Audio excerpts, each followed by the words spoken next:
মানুষ নভেম্বরে যা ছাড়িয়ে যায় 15 লাখ।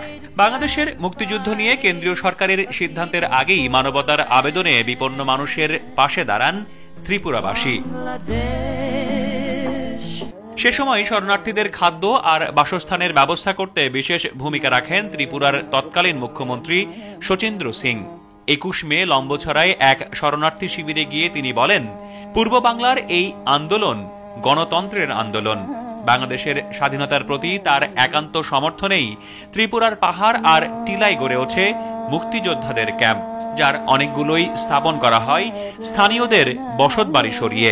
সেক্টর 2-তে প্রশিক্ষণ নেওয়া মুক্তিযোদ্ধারা বলছেন, 71-এর মুক্তিযুদ্ধে ত্রিপুরাবাসীর আবেগ ছিল অসামান্য। তাদের পপুলেশনের ডবল আমরা মানুষ আশ্রয় নিয়েছি, এক। দ্বিতীয়ত, তারা কোনো সময় মুখ খুলে না বলেনি যে এটা করতে পারবেন না। তৃতীয়ত, যখন পাকিস্তান আর্মি শেল করে কুমিল্লার থেকে, বেশ কয়েকটা বাড়ি আগরতলার কাছে ওখানটায় শেলগুলি পড়েছে, তারা কোনো সময় চেঁচায় নেই যে আমাদের জন্য তাদের ক্ষতি হয়েছে।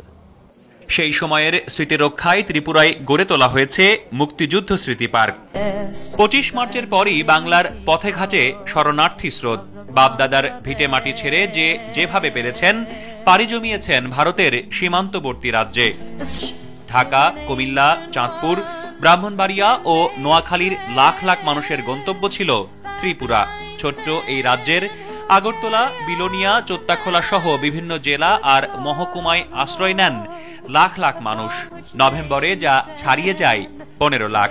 বাংলাদেশের মুক্তিযুদ্ধ নিয়ে কেন্দ্রীয় সরকারের সিদ্ধান্তের আগেই মানবতার আবেদনে বিপন্ন মানুষের পাশে দাঁড়ান ত্রিপুরাবাসী।